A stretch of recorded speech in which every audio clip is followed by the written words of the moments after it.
काशी में विश्वनाथ के मंदिर में रखा गया। विश्वनाथ भगवान ने उस पर लिख दिया सत्यम शिवम सुंदरम। काशी नरेश और जितने भी उस समय काशी के विद्वान थे, राधे राधे राधे राधे, काशी त्रिलोक से अलग है। भगवान शंकर काशी मोक्ते हेतु उपदेशो, भगवान शंकर की ये प्रतिज्ञा है, अगर काशी के अंदर कोई कीड़ा मकोड़ा भी प्राण छोड़ेगा उसे मैं मुक्ति मोक्ष प्रदान करूंगा, मोक्ष प्रदान करूंगा। भगवान शंकर काशी में निवास करके, और त्रिलोक से अलग है काशी। अगर मैं काशी की ही चर्चा करना शुरू करूंगा तो फिर राम कथा से मैं भटक जाऊंगा। काशी बड़ा महत्वपूर्ण स्थल है। 80 घाट पर काशी नरेश ने कुटिया बना दी, रहने लगे। एक कथा आती है, काशी नरेश और द्रविड़ नरेश दोनों राजाओं में बड़ी दोस्ती थी। 6 महीना द्रविड़ नरेश काशी में रहता था और 6 महीना काशी नरेश द्रविड़ के पास रहते थे। दोनों का विवाह एक साथ हुआ। दोनों ने प्रतिज्ञा की, अगर तेरे बेटी हो गई और मेरे बेटा हो गया तो मैं बेटी ब्याह लूंगा, और अगर मेरे बेटी हो गई तेरे बेटा हो गया तो मैं ब्याह दूंगा। ठाकुर जी की इच्छा, दोनों के यहां कन्या ने जन्म लिया। द्रविड़ नरेश की रानी थोड़ा अहंकारी थी। उसने ये बात को छिपा दिया कि हमारे यहां कन्या ने जन्म लिया है। जब बच्चे ने जन्म लिया, दासी से कहकर के राजा से कहलवा दिया राजकुमार ने जन्म लिया है। बात फैला दी गई, छिपा के रखा गया। काशी नरेश वो असत्य कभी भाषण नहीं करते थे। क्यों? विश्वनाथ जी का साक्षात्कार होता काशी नरेश। काशी नरेश की भी बहुत कथाएं हैं, काशी का बड़ा प्रभाव कथाएं हैं। तो काशी नरेश असत्य नहीं, उन्होंने कहा हमारे यहां कन्या हुई है। यहां तक द्रविड़ नरेश की रानी ने राजा तक को नहीं बताया, अपने पति को नहीं बताया कि कन्या हुई है। पालने लगी, हमेशा राजकुमार बना के रखती। 16 वर्ष की आयु हो गई। काशी नरेश ने कहा अब आपके राजकुमार के लिए मैं टीका लेकर के आ रहा हूं। काशी नरेश टीका लेकर के गए और राजकुमार का तिलक कर दिया। बोले आज हमारी मित्रता का रिश्ता आज बिल्कुल आपस में प्रेम स्नेह से अलग हटके नातेदारी में बदल गया है। बारात की तैयारी हुई, दूल्हा को लेकर के हल्दी चढ़ गई। ये बारात काशी पहुंच गई। पूरी पृथ्वी के जितने राजा थे सबको बुलावा गया है। काशी नरेश की बेटी की शादी है। काशी सजाई गई है। स्वागत सत्कार जिस दिन भामर पड़ना है, ब्राह्मण देवता ने कहा राजकुमार को लाया जाए, कुमारी को लाया जाए। सामने लाया गया मंडप के नीचे, दोनों की चुन्नी की गांठ जोड़ी गई, मंत्र बोले गए। जिसने कहा भामर डालो, द्रविड़ नरेश रानी घबरा गई, डर गई। मैं क्या कर रही हूं? अहंकार में डूब करके मैं 2 कन्याओं का विवाह करा रही हूं। ये क्या कर रही हूं मैं? ये काशी नरेश, काशी नगरी, गंगा का तट, मेरी जैसी दुष्टनी औरत कौन होगी? मैं क्या कर रही हूं? ठहरो ठहरो। अपने पति द्रविड़ नरेश की कलाई पकड़ी, लेकर के गई। जाके कहा महाराज मुझसे बहुत बड़ी भूल हुई, मैं अहंकार में डूब गई थी। एक बात मैं और बताऊं, अहंकारी व्यक्ति कभी कभी बड़े बड़े लोगों का अपमान कर देता है। वो भूल जाता है, उसके मस्तिष्क के ऊपर इतना जरा अहंकार सवार हो जाता है कि देवी देवता, बड़े गुरु, माता पिता, भाई बंधु, वो किसी को नहीं समझता है। वो केवल अहंकार में डूब करके बस मैं ही सब कुछ हूं, जो द्रविड़ नरेश की रानी ने किया। ठहरो, सारी बात बताई। द्रविड़ नरेश ने कहा, तुमने ये क्या किया? 2 कन्याओं का विवाह, कितने पूरी पृथ्वी पति राजा आए हुए हमारे साथ, क्या हमें क्या कहेंगे? चल मेरे साथ। रानी का हाथ पकड़ा, काशी नरेश के पास गए, उनके सामने कहा, महाराज मेरी रानी की दुष्टता के कारण से एक बात और मैं कहूं, नम्रता भी एक आभूषण है। सीधे सरल भोले भाले निष्कपट और नम्रता अगर आप बन जाओ, भले ही माला मत करो। नंद बाबा में क्या था? यही तो गुण था। इसी गुण के पीछे तो पूरा ब्रजमंडल दीवाना था। नंद बाबा से प्यार करता था। नम्र स्वभाव, अहंकार को मत आने दो। और अहंकारी व्यक्ति का पतन हो ही जाता है। जाके कहा, महाराज मेरी पत्नी के कारण से ये ऐसा कांड हो गया है। राधे राधे, राधे राधे।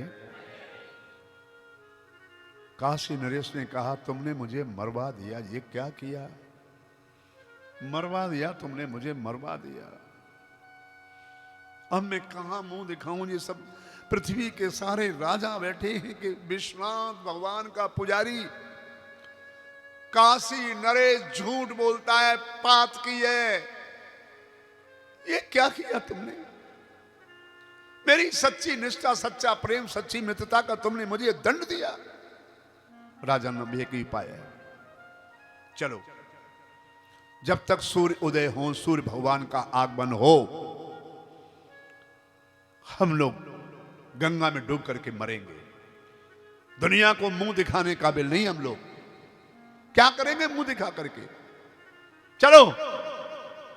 द्रविड़ नरेश, काशी नरेश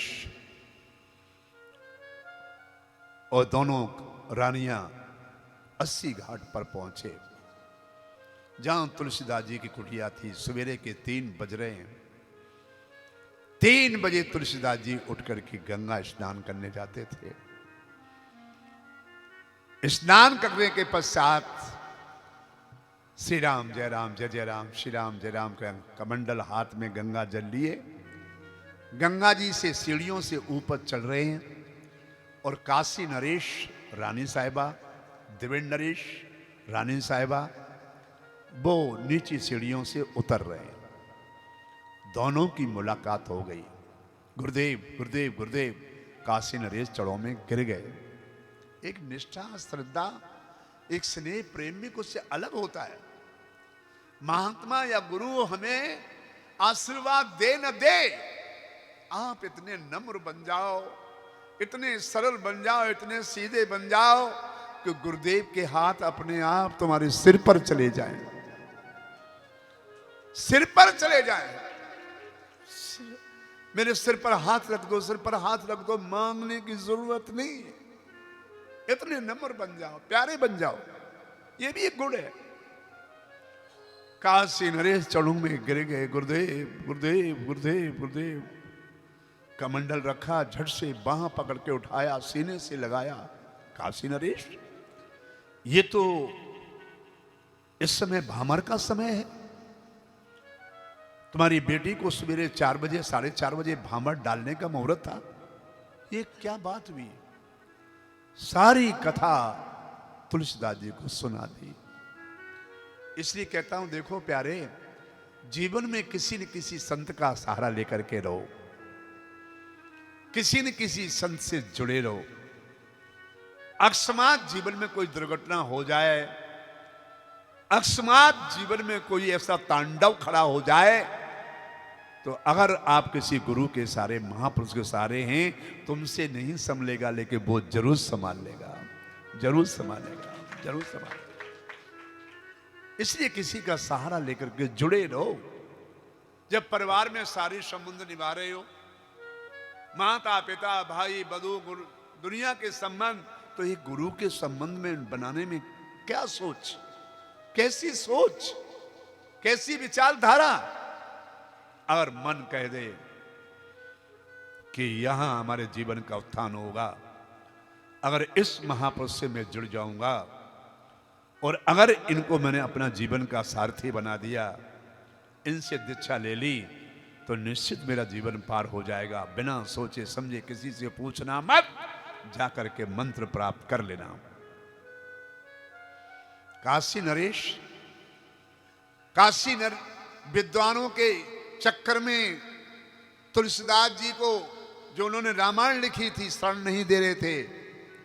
जब विश्वनाथ भगवान ने, भोलेनाथ ने सत्यम शिवम सुंदरम लिख दिया, इससे बड़ा और क्या प्रमाण हो सकता है। काशी नरेश दीवाने हो गए,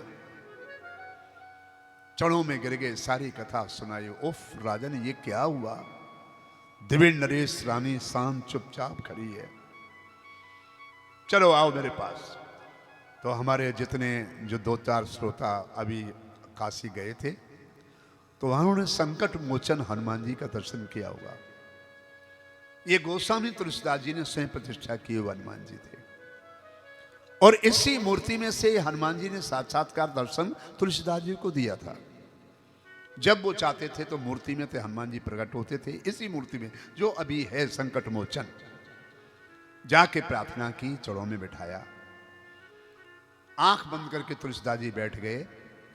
हनुमान जी ने कहा, तुलसी क्यों उदास होता है, मेरे राजा का प्रश्न है, राजा की इज्जत का सवाल है, मेरे इष्टदेव, मेरे प्रभु, मैं क्या करूं। हनुमान जी ने कहा, जो तूने रामायण लिखी है ना, 24 घंटा दूल्हा दुल्हन को इसका पाठ सुना। बुला उसे। दूल्हा दुल्हन दोनों दुल्हनों को बुलाया गया, बिठाया गया। गोस्वामी जी बैठ गए, और इसी अनुष्ठान को मैं नवरात्रों में मैंने करना प्रारंभ किया।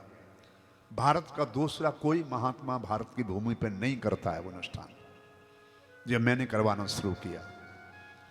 सुबह 4 बजे बैठ करके, मैं किसी के संतान नहीं, किसी की नौकरी नहीं, किसी की शादी नहीं, किसी का विवाह नहीं, ऐसे अभिभावकों को सवेरे 4 बजे में बिठाता था। जो गोस्वामी तुलसीदास जी ने संकट मोचन हनुमान काशी में किया था, वही अनुष्ठान 9 दिन नवरात्रों में करवाता था। और इसके बाद इसका प्रमाण है, एक महिला बोले, बाबा तुम्हारे अनुष्ठान में दम है। मैंने कहा, दम मेरे में नहीं है, ये दम जो भी बात कर रहे हो वो तो हनुमान जी में है, हम तो उनका आह्वान करते हैं। एक महिला झालावाड़ के अंदर, जिसके हाथ यूं टेढ़े थे, पांव मुड़े हुए थे, बोले महाराज ये पाठ नहीं कर सकती, गर्दन टेढ़ी थी, पाठ नहीं कर सकती, क्या करें। मैंने कहा, केवल जो पाठ चल रहा है, चारों तरफ से अनुष्ठान चलेगा, इसके बीच में बिठा के रखो इसको बस। वहां बिठाया गया। वो रोज लाते, सवेरे 3:30 बजे ही रात में लाके पंडाल में बैठा देते, हम पूजन कराते, जल का संस्कार पूरा पंडित जी के द्वारा करवाते। सब कुछ करवाने के बाद वो महिला बेचारी, इस लोग चेयर कुर्सी पे बैठा के रखते, टेढ़ी, इस तरह से गर्दन टेढ़ी, पाँव टेढ़े, बैठी रहती। आप कहेंगे, बाबा क्या कहते हैं, हनुमान जी शक्ति हैं। जिस दिन नवमी के दिन अनुष्ठान की पुड़ाहुती होती है, और मैं पुड़ाहुती हनुमान जी को अर्पण कर रहा हूँ कि आज हमारा ये अनुष्ठान पूरा होना जा रहा है, आपके चरणों में मैं ये अनुष्ठान अर्पण करता हूँ। आप बैठे हुए सारे अभिभावकों को कुछ न कुछ जिस कारण से बैठे, उनकी कामना पूरी करना नाथ। अकस्मात उस महिला के शरीर में करंट दौड़ा, खड़ी हो गई, कुर्सी से खड़ी हो गई, और एकदम उसने हाथ यूं किए, नाचने लगी, एकदम झूमते हुए नाचते हुए मंच तक आई कि मेरे हाथ ठीक हो गए, मेरी गर्दन ठीक हो गई, मेरे पांव ठीक हो गए। ये क्या हुआ, क्या हुआ। ये चमत्कार झालावाड़ में बहुत लोगों ने देखा था, और वो महिला आज जिंदा है, अभी मरी नहीं है, वो अभी मरी नहीं है, अभी जिंदा है, नाती पोते हैं, परिवार वो भी है, अभी भी जीवित है। और बार बार एक ही बात कहती है, मेरा तो जीवन जो कुछ भी है सब कुछ महाराज गुरुदेव ने दिया है हमें, मैं तो खत्म हो चुकी थी। तो गोस्वामी तुलसीदास जी ने उन दोनों कन्याओं से पाठ करवाया, और राजा से कहा, रानी से कहा, प्रार्थना करो हनुमान जी से। एक निवेदन करूं, मैंने कल भी कहा था, हनुमान जी से नित्य प्रार्थना करने से, रोजाना हनुमान चालीसा करने से आपके घर में एक प्लस ऊर्जा जागेगी, आपके घर में नेगेटिव ऊर्जा खत्म हो जाएगी। और आपको महिलाओं को नहीं करना चाहिए, ये मूर्ख लोग हैं जो कहते हैं जो ये पढ़े हनुमान चालीसा हो इसे देसा की गौरी सा। जो पढ़े, नहीं तो लिख सकते थे नारी न पढ़े, स्त्री न पढ़े, पुरुष पढ़े, लेकिन नहीं, जो ये पढ़े, जो भी इसको पढ़ेगा उसके सारे काम सिद्ध हो जाएंगे और तुम्हारा घर ऊर्जा से भर जाएगा, पॉजिटिव ऊर्जा भर जाएगी। गोस्वामी तुलसीदास जी ने बैठ करके पाठ सुनाया, 6 जने रामायण को पढ़ते, हनुमान जी को सुनाते एक साथ, मंगल भवन मंगल हारी द्रवस दशरथ अजर बिहारी, अगली चौपाई पढ़ते जाते। 23.5 घंटे में रामायण जैसे पूरी हुई। अकस्मात द्रविड़ नरेश की कन्या खड़ी हुई। मैं क्या महसूस कर रही हूं, क्या महसूस कर रही हूं, ये क्या हुआ? गोस्वामी ने कहा, क्या बात है बेटा, मेरे शरीर के अंग प्रत्यंग बदल चुके और वो कन्या द्रविड़ नरेश कन्या राजकुमार के रूप में बदल गई। जय हो। ये गोस्वामी जी के जीवन का चमत्कार हुआ जब वो कन्या बदल गई। अब आप विचार करो, राजा की श्रद्धा तुलसीदास जी के प्रति कितनी बड़ी होगी। गुरुदेव, मेरा वंश बचा लिया आपने, हम तो बर्बाद हो चुके थे, खत्म हो गए थे, मरने के अलावा कोई रास्ता ही नहीं था हमारे पास, आपने बचा लिया गुरुदेव। वो राजकुमार और उस कन्या का विवाह हुआ। विवाह होने के पश्चात वो वंश चला और उस दिन से रामायण जब लोगों ने सुना और देखा, समझा, ये बात जब चारों तरफ फैली कि घर में का शादी है, विवाह है, मकान बनाओ, घर बनाओ, कोई भी शुभ काम करो, उससे पहले 24 घंटे की घर में रामायण करा दो। और 24 घंटे की रामायण करा दोगे तो अगर किसी तरह का गलत नेगेटिव ऊर्जा होगी, कोई संकट होगा, हनुमान जी उसे टाल देंगे, जैसे कि काशी नरेश के साथ हुआ। बोलो भक्त भगवान की। और उस दिन से ये रामायण प्रसिद्ध हो गई, राम कथा प्रसिद्ध हो गई।